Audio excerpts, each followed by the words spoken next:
할렐루야. 이 아침에도 하나님의 귀한 말씀 여러분들과 함께 나눌 수 있게 되어서 하나님께 영광을 돌립니다. 오늘은 요한계시록 7장의 말씀입니다. 먼저 우리는 요한계시록 5장, 6장 말씀 다시 한번 보도록 하겠습니다. 보좌에 앉으신 우리 하나님의 손에 두루마리가 있습니다. 이 두루마리는 7개의 봉인으로 되어 있고 그 속에는 이 땅에서 일어날 일들에 대해서 기록되어 있습니다. 중요한 것은 이 두루마리를 하나님의 손에서 받아서 그 봉인을 뗄 사람이 아무도 없습니다. 오직 한 사람, 어린 양 예수 그리스도이십니다. 어린 양 예수 그리스도께서 하나님의 손에서 이 두루마리를 받아서 봉인을 뗍니다. 그것이 바로 6장의 말씀입니다. 첫 번째부터 다섯 번째 봉인은 앞으로 일어날 일, 즉 로마의 바퀴를 들려줍니다. 특별히 다섯 번째 봉인을 뗄 때는 로마의 바퀴로 인하여서 더 많은 순교자가 나올 것이라고 말합니다. 그리고 여섯 번째 봉인을 뗄 때에는 하나님의 심판이 있다고 말합니다. 하나님의 심판의 때에 바위 틈으로 숨어 들어가는 사람이 모습을 보여줍니다. 이들이 누굽니까? 왕들, 고관들, 장군들, 부자들, 세도가들입니다. 이들은 바위 틈에 숨어 들어가서 이렇게 외칩니다. 보좌에 앉으신 분의 얼굴과 어린 양의 진노로부터 우리를 숨겨다오. 여러분, 로마의 박해가 있지만 반드시 하나님의 심판도 있다는 것을 6장에서 우리에게 들려주고 있습니다. 그 심판으로 인하여서 심판받을 사람들이 있다는 겁니다. 반대로 하나님의 심판의 때에 보호받는 사람들도 있다는 겁니다. 그것이 바로 7장의 시작입니다. 계속해서 7장은 여섯 번째 봉인을 뗄 때 일어난 일들에 대해서 우리에게 들려줍니다. 그러나 7장에서 우리에게 들려주는 것은 하나님이 보호하는 사람들이 있다는 겁니다. 그 사람들이 누구일까요? 자, 먼저 천사 넷이 사방에서 불어오는 바람을 막습니다. 이것은 박해 가운데 있는 자들을 보호해 주겠다는 의미입니다. 그리고 다른 천사 하나가 나타나서 구원받을 자들의 이마에 도장을 찍어줍니다. 이 도장은 하나님의 인치심입니다. 인치심이란 도장을 찍어서 자기 것으로 만든다는 것을 의미합니다. 다시 말하면 하나님의 구원받는 사람들을 뜻합니다. 자, 이제 4절부터 8절까지 드디어 14만 4천 명이 등장합니다. 여러분 많이 들어보셨을 겁니다. 아마 교회에서 가장 몸살을 앓고 있는 숫자가 14만 4천 명이 될 것입니다. 이단들도 가장 많이 사용하는 숫자가 이 14만 4천 명입니다. 이 14만 4천 명에 대해서 우리가 한번 보도록 하겠습니다. 이 14만 4천 명은 다시 말하면 도장을 찍힌 14만 4천 명은 이스라엘의 12지파를 상징하며 이스라엘의 회복을 뜻합니다. 이스라엘의 회복은 곧 하나님 나라의 회복입니다. 다시 말하면 로마의 박해 가운데서도 하나님은 하나님 나라를 회복하고 계시고 구원받을 사람들을 세우시고 계신다는 것을 요한 장로님이 사람들에게 말해주고 있습니다. 자, 14만 4천 명은 어떻게 나온 숫자일까요? 여러분, 저는 우리 교회에서 여러 번 말씀드렸습니다. 하늘나라의 숫자, 하나님의 숫자는 3이라고 말씀드렸습니다. 성부, 성자, 성령. 그리고 이 땅의 완전수는 4라고 말씀드렸습니다. 동서남북. 하나님이 만든 창조의 세계는 동서남북. 이 4로 완전수를 말합니다. 3 곱하기 4는 12가 됩니다. 12는 이스라엘 12지파를 상징하는 동시에 또한 이 땅의 완전수가 됩니다. 그래서 12, 이스라엘의 12지파 곱하기 이 땅의 완전수 12 곱하기 1000을 곱하면 14만 4천 명이 됩니다. 왜 1000을 곱하냐 하면 10의 3승입니다. 여러분 10의 3승을 정입방형이라고 말합니다. 사면이 똑같다는 겁니다. 인간의 눈에 보기에 사면이 똑같은 것, 완전한 것을 의미합니다. 새 예루살렘, 유대인들이 기대하는 새 예루살렘은 정입방형으로 임한다는 겁니다. 그래서 12 곱하기 12 곱하기 1000, 14만 4천 명이 됩니다. 그러면 이 14만 4천 명은 무엇을 말합니까?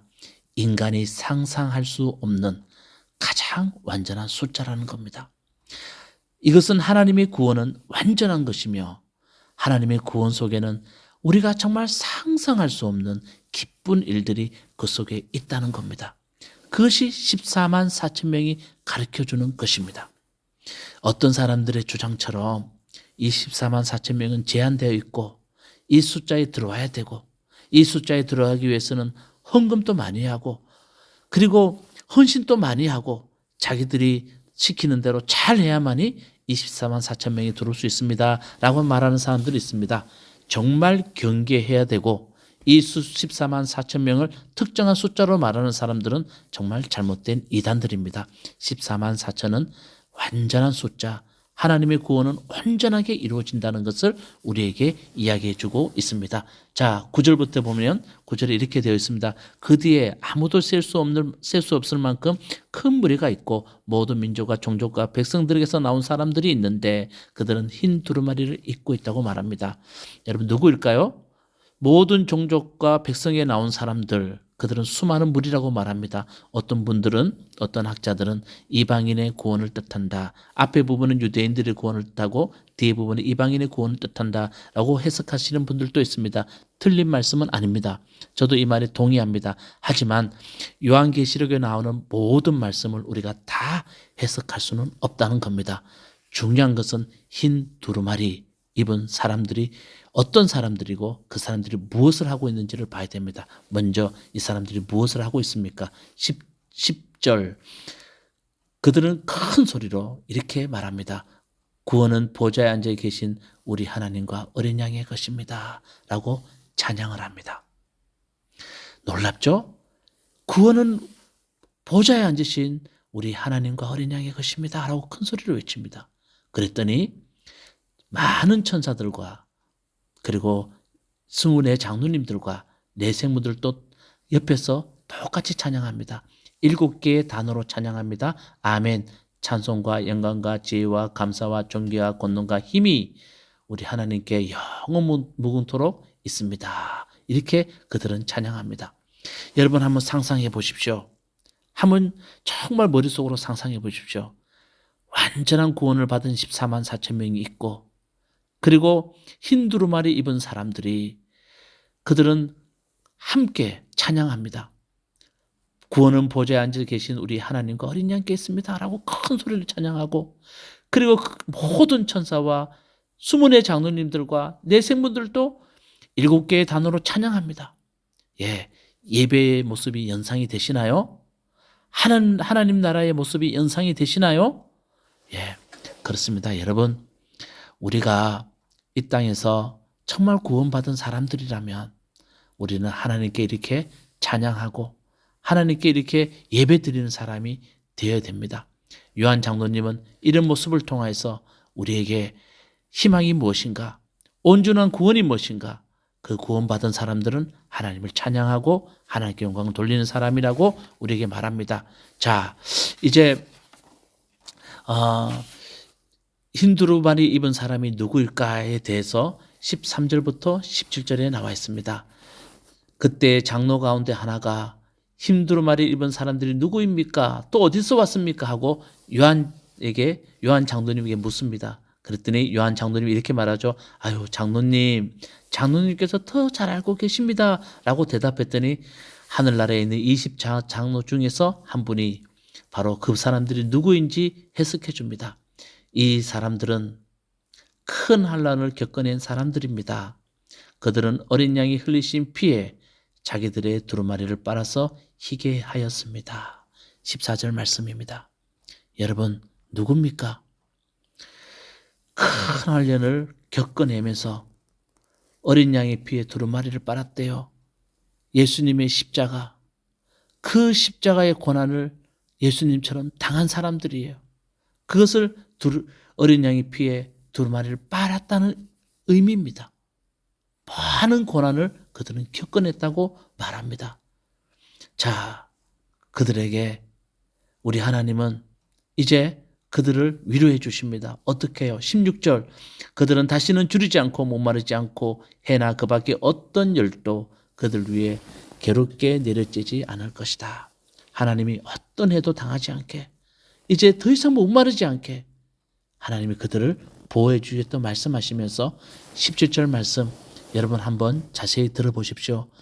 보좌 한가운데 계신 어린 양이 그들의 목자가 되셔서 생명의 샘물로 그들을 인도할 것이고 하나님께서 그들의 눈에서 눈물을 말끔히 씻어주실 것입니다. 라고 이렇게 말합니다. 참 감동적인 장면입니다. 하나님의 온전한 구원받은 사람들, 그들은 고난을 이겨낸 사람들입니다. 고난 가운데서도 황제를 숭배하지 않고 끝까지 믿음을 지킨 사람들입니다. 그 고난을 이겨내기 위해서 그들은 얼마나 눈물을 많이 흘렸겠습니까? 박해와 죽음이 기다리고 있고 세상 나가서 그 어떤 거래도 할 수 없고 그들은 힘든 삶을 살아갑니다. 제가 카타콤에 다녀왔지만 지하 동굴을 내려가서 그들은 살 수밖에 없는 그런 삶을 살았습니다. 그렇지만 요한 장로님 말씀합니다. 우리 하나님이 심판하실 때 그들의 눈물을 말끔히 닦아주실 것이다. 은혜가 되죠? 요한 장로님은 이 말씀을 통해서 말합니다. 하나님의 심판이 있습니다. 그것이 우리의 희망입니다. 하나님이 우리를 기다리고 있습니다. 그것이 우리의 희망입니다. 하나님은 우리의 눈물을 닦아주실 겁니다. 그것이 우리의 희망입니다. 지금 비록 고난 가운데 있고 힘든 상황 가운데 있지만 여러분 잘 견뎌내십시오. 오직 믿음이 희망입니다. 하나님의 완전한 구원 반드시 우리 속에 이루어질 것입니다. 그것을 통해서 사람들에게 희망을 전해주고 있습니다. 오늘 이 은혜가 여러분들에게 있기를 주님의 이름으로 축원합니다. 하나님, 우리 삶 가운데서도 고난과 어려움과 환난이 있습니다. 그렇지만 우리 주 예수 그리스도께서 심판의 날에 우리가 흘렸던 그 눈물 반드시 닦아주시고 온전한 구원을 우리에게 이루어줄 줄 믿습니다. 이 은혜가 우리 무화과나무교회 모든 성도님들에게 임하기를 주님의 이름으로 축원합니다. 아멘. 요한계시록 7장. 그 뒤에 나는 천사 넷이 땅의 네 무퉁이에 서서 땅의 네 바람을 붙잡아서 땅이나 바다나 모든 나무에 바람이 불지 못하게 막고 있는 것을 보았습니다. 그리고 나는 다른 천사 하나가 살아계신 하나님의 도장을 가지고 해 돋는 쪽에서 올라오는 것을 보았습니다. 그는 땅과 바다를 해하는 권세를 받은 네 천사에게 큰 소리로 외쳤습니다. 우리가 우리 하나님의 종들의 이마에 도장을 찍을 때까지는 땅이나 바다나 나무들을 해하지 말아라. 내가 들은 바로는 도장이 찍힌 사람의 수가 14만 4천 명이었습니다. 이와 같이 이마에 도장을 받은 사람들은 이스라엘 자손의 각 지파에서 나온 사람들이었습니다. 도장이 찍힌 사람은 유다 지파에서 1만 2천 명이요, 루벤 지파에서 1만 2천 명이요, 갓 지파에서 1만 2천 명이요, 아셀 지파에서 1만 2천 명이요, 납달리 지파에서 1만 2천 명이요, 므낫세 지파에서 1만 2천 명이요, 시몬 지파에서 1만 2천 명이요, 레위 지파에서 1만 2천 명이요, 이사갈 지파에서 1만 2천 명이요, 스불론 지파에서 1만 2천 명이요, 요셉 지파에서 1만 2천 명이요, 베냐민 지파에서 1만 2천 명이었습니다. 그 뒤에 내가 보니 아무도 그 수를 셀 수 없을 만큼 큰 무리가 있었습니다. 그들은 모든 민족과 종족과 백성과 언어에서 나온 사람들인데 흰 두루마기를 입고 종려나무 가지를 손에 들고 보좌 앞과 어린 양 앞에 서 있었습니다. 그들은 큰 소리로 구원은 보좌에 앉아 계신 우리 하나님과 어린 양의 것입니다 하고 외쳤습니다. 모든 천사들은 보좌와 장로들과 네 생물을 둘러 서 있다가 보좌 앞에 엎드려 하나님께 경배하면서 아멘, 찬송과 영광과 지혜와 감사와 존귀와 권능과 힘이 우리 하나님께 영원 무궁하도록 있습니다. 아멘 하고 말하였습니다. 그때에 장로들 가운데 하나가 흰 두루마기를 입은 이 사람들은 누구이며 또 어디에서 왔습니까? 하고 나에게 물었습니다. 내가 장로님께서 잘 알고 계십니다 하고 대답하였더니 그는 나에게 이렇게 말하였습니다. 이 사람들은 큰 환난을 겪어낸 사람들입니다. 그들은 어린 양이 흘리신 피에 자기들의 두루마기를 빨아서 희게 하였습니다. 그러므로 그들은 하나님의 보좌 앞에 있고 하나님의 성전에서 밤낮 그분을 섬기고 있습니다. 그리고 그 보좌에 앉으신 분이 그들을 덮는 장막이 되어 주실 것입니다. 그들은 다시는 줄이지 않고 목마르지도 않고 해나 그 밖에 어떤 열도 그들 위에 괴롭게 내려쬐지 않을 것입니다. 보좌 한가운데 계신 어린 양이 그들의 목자가 되셔서 생명의 샘물로 그들을 인도하실 것이고 하나님께서 그들의 눈에서 눈물을 말끔히 씻어주실 것입니다.